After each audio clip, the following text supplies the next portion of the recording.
안녕하십니까. 도드람 충남서부팀입니다. 오늘은 돈산의 금속 이물질 방지 대책에 관하여 이야기를 나눠보겠습니다. 먼저 금속 이물질이란 어떤 것이 있는지 알아보겠습니다.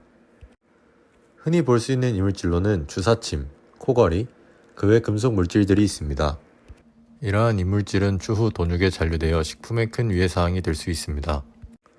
도드람 품질관리위원회의 자료에 따르면 24년 1월 총 32건의 가장 많은 이물질의 빈도를 보이고 있습니다. 이물질의 종류를 보게 되면 주사침보다는 철사류의 빈도수가 더 많은 것을 볼 수 있습니다. 그렇다면 이러한 이물질이 어떤 종류가 있는지 또 그 원인이 무엇인지에 대하여 알아보겠습니다. 첫 번째로는 주사침입니다. 주사침의 사용 후 돈사의 바닥에 방치될 경우 돼지에게 잔류되는 경우가 있습니다.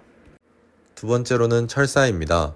돼지의 코걸이, 윈치 커튼, 사료 파이프 등 다양한 곳에 사용되는 금속 와이어의 작은 조각이 돼지에게 잔류되는 경우가 있습니다. 그 외에도 철선, 용접 금속 등 다양한 이물질들이 있습니다. 그렇다면 세부적으로 한번 알아보겠습니다. 첫 번째로 주사침입니다. 주사침은 저희가 흔히 치료 및 백신, 항생제의 접종 용도로 많이 이용하고 있습니다. 하지만 많이 이용되는 만큼 사용 후 바닥에 잔여되거나 돈사 내에 남아있는 경우가 생길 수 있습니다. 그렇게 되면 위 사진처럼 돼지에게 잔류되어 곧 이상육으로 이어질 수 있습니다. 두 번째로는 와이어입니다. 와이어로는 저희가 흔히 사용하는 코걸이, 사료라인 디스크 와이어, 윈치커튼 와이어 등 다양한 종류의 와이어가 있습니다.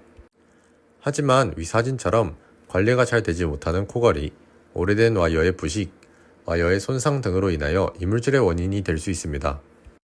세 번째로는 농장 내부에 잔류된 금속들입니다. 이 사진들처럼 농장에 방치되어 있는 금속은 돼지들의 호기심을 불러일으킬 수 있습니다. 후에 이런 호기심은 이 사진처럼 돼지의 섭취를 통해서 돼지의 몸속에 잔류될 수 있습니다. 다음으로는 왜 금속 이물질이 발생되면 안 되고 어떠한 피해가 있는지에 대하여 이야기를 나눠보겠습니다. 금속 이물질이 발생하게 되면 브랜드의 이미지 타격, 동일 시기에 생산 제품 폐기, 심할 경우 품목 제조 정지와 거래 중단으로 이어질 수 있습니다. 이렇게 된다면 금전적 보상, 행정처분, 제품 폐기, 거래처 중단의 피해만이 아니라 조합원분들과 함께 만들어가는 도드람이라는 브랜드의 이미지에 큰 타격을 줄 수 있습니다. 위 QR코드의 경우 저희 도드람 가족 TV 채널에서 도드람 주사침 잔류 방지를 위한 행동 요령의 영상입니다. 시간이 나시면 한번 시청 부탁드립니다. 두 번째로는 이상육 공제 내용입니다. 이상육이 발생하게 되면 이에 따른 공제 금액이 발생하게 됩니다. 기존에는 출하농가가 50%, 도드람이 50%를 지불했지만 24년 10월 이후 출하농가 100% 부담이 되기 때문에 조금 더 관심을 가지고 봐주셔야 합니다. 다음은 주사침 잔류 시 생기는 페널티입니다. 이번에 동물용 주사침 사용이 권장되면서 변경되는 사항이 있습니다. 2025년 5월 1일 도축분부터 적용되며 24년 10월부터 25년 4월까지 계도기간으로 운영됩니다. 동물용 주사침의 경우 1회 100만원, 2회 200만원, 3회 이상 시 브랜드 출하 정지와 브랜드 회원 탈퇴의 페널티가 있습니다. 인체용 주사침의 경우 1회 300만원 및 브랜드 출하 정지 6개월 정지, 2회 일시 브랜드 출하 정지와 브랜드 회원 탈퇴의 페널티가 있습니다. 적용 기간은 연 단위 누적 건수 초기화에서 농장별 발생 시점 기준 1년 단위 누적 건수 초기화로 변경됩니다. 예외사항의 경우 동일하게 사전에 통보해 주시면 페널티 면제가 들어가고 있습니다. 지금까지 이물질에 관련된 이야기를 해보았다면 지금부터는 이러한 이물질이 생기지 않기 위한 방안에 대하여 얘기해 보겠습니다. 가장 먼저 주사침입니다. 주사침의 경우 휘어지거나 손상된 주사침의 사용을 자제해 주셔야 합니다. 모두 1침을 준수하며 최근에 도드람에서 제공해드린 동물용 주사침을 사용하시는 게 좋습니다. 하지만 부득이하게 돼지에게 주사침이 남는 경우가 있습니다. 이럴 경우 출하 시에 주사침 잔류 내용을 출하처에 사전 통보해 주셔야 합니다. 또한 사용한 주사침은 돈사 바닥에 버리지 않고 반드시 폐기함에 분리배출을 해주셔야 합니다. 다음으로 철선, 반생이의 경우 작업 후 돼지에게 닿지 않게 해주어야 하며 낡고 부식된 경우 교체 작업을 진행해 주어야 합니다. 코 보정기, 윈치 커튼, 사료 디스크 등의 와이어의 경우 정기적으로 상태를 점검하고 폐기 및 교체를 진행해 주셔야 합니다.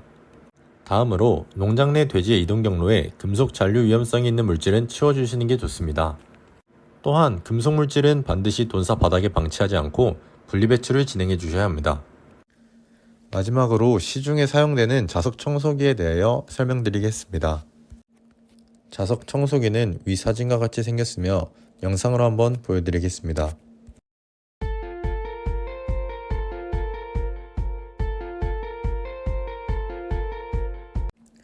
실제로 농장에 가져가서 사용한 후기를 보여드리겠습니다.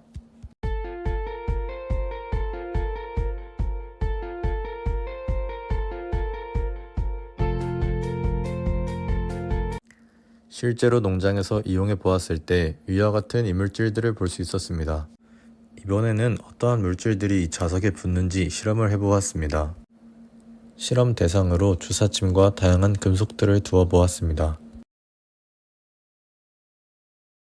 사용 후 위와 같이 당겨주면 쉽게 정리할 수 있습니다. 자석 청소기를 사용한 결과 위 금속들을 쉽게 찾을 수 있었습니다. 만약 관심 있는 농가분들은 한번 사용해 보시는 것도 좋을 것 같습니다. 지금까지 금속 이물질 방지 대책에 관하여 이야기를 나눠보았습니다. 금속 이물질의 경우 조금만 신경 써주시면 충분히 줄여나갈 수 있는 부분이라고 생각합니다. 이번 영상이 조금이라도 양돈을 하시는 분들에게 도움이 되었으면 좋겠습니다. 매우 더웠던 이번 여름 모두 고생 많으셨습니다. 다가오는 환절기 대비 잘하셔서 양돈을 하시는 모든 분들이 좋은 결과가 있으면 좋겠습니다. 지금까지 지역사업부 충남서부팀이었습니다. 감사합니다.